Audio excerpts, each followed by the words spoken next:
So you can see what a pleasure it was to work with Paul and Ellen for the last year on this climate change preparedness report. And I was actually the editor of the report and thought I was finishing it up October 29th last year.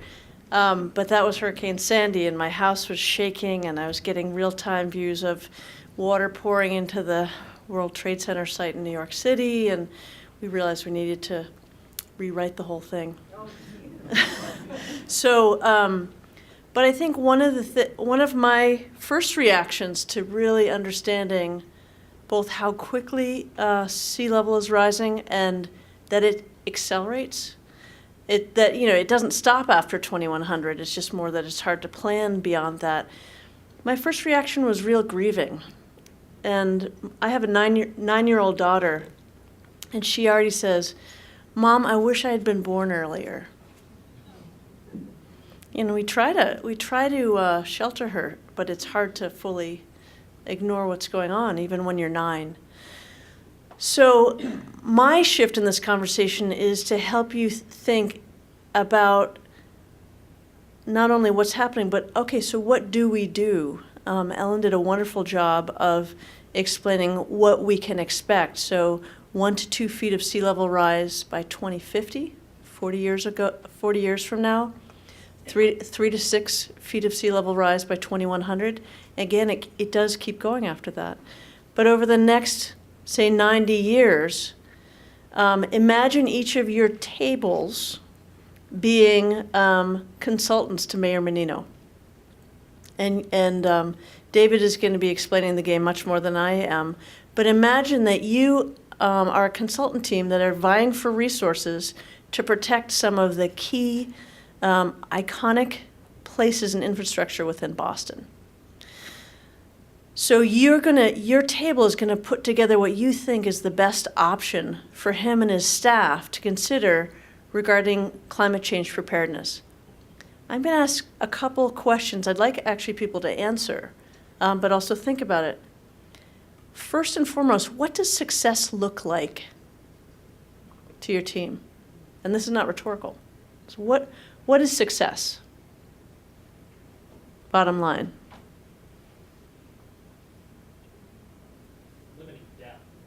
Limiting death, that's a good one. Yep. Another example of success. Protecting property, yep. A couple more.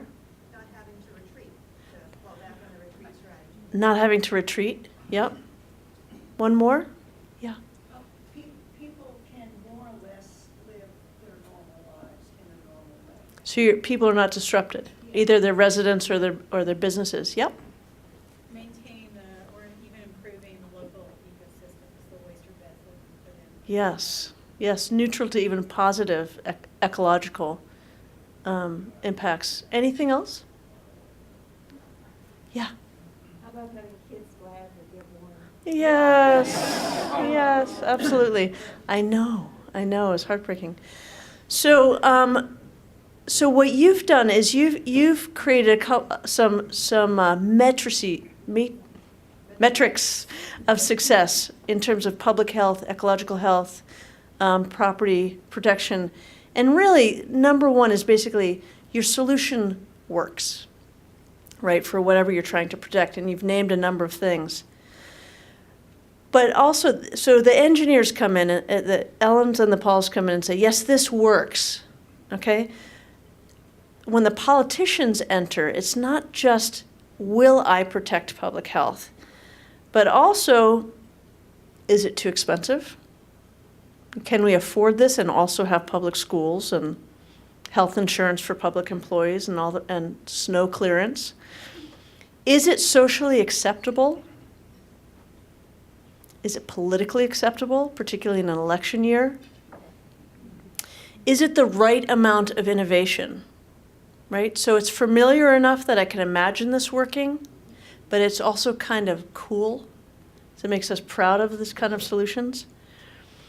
And the other thing I think particularly Paul was talking about was these co-benefits that, when you're talking about episodic flooding that may not happen in your lifetime, you never want to regret that you've done something? Is there something like that this can be beautiful along the way, that this can create green space or restored marshland, that even if we actually are lucky enough to never have another Hurricane Sandy, we don't regret that we took these actions and made these investments.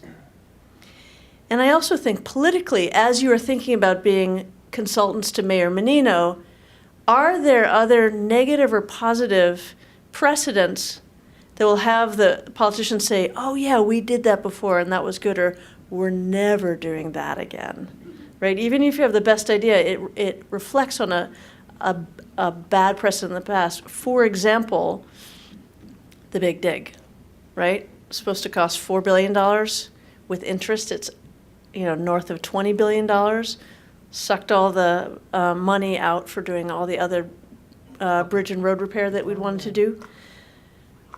Government Center, is it 45 acres of brick we have? I'm not sure that they would have wanted to do that again in Boston.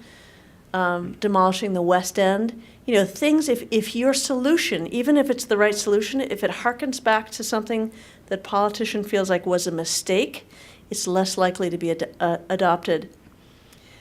Basically, when you're thinking about your solutions that you come up with tonight, think about the fact that it's much easier for a politician to say no than to say yes, right? They're less embarrassed by saying no than saying yes, which is why you get gridlock off the time. Hard for politicians to take risks. So as you're thinking of your opportunities, think about both the engineering solution and the social solution and how you can come up with something optimal. I want to give you an example from Seoul, Korea. We have a wonderful fellow in our office, Dong-Hwa Kwak, who showed me this example in her hometown. So this is the Cheonggyecheon Channel in Seoul. Seoul is a city that has enormous rains during the summer that they have to manage. So this actually is their equivalent of their Big Dig. They had an elevated highway with an underground covered stream. What they did now is they took down that elevated highway. It looked just like the Southeast Expressway. They have this is during normal non-flooded times. It's beautiful. At night it's all lit up. It's a wonderful urban park. During the rainy season, no one's down there, but the water is completely kept away from infrastructure and roads. So this was one of their living with water solutions. So this goes through the downtown of the city.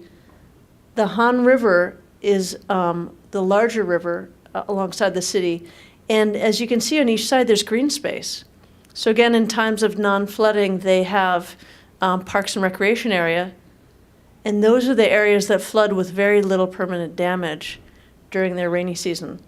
So one of the opportunities for us as an industrialized nation and as a temperate nation is to actually learn quite a bit more from countries that are already living with water, whether industrialized or some of the more tropical nations that already have monsoons. So this is not a monsoon, it's just heavy rain. Thinking about how have people already adapted to similar problems and made their cities not just protected, but beautiful and livable, and and something we're still proud of. So with that, that's a good segue to David to introduce the games you'll be playing, and thank you. And we will be floating around and interested in what you come up with. Thanks.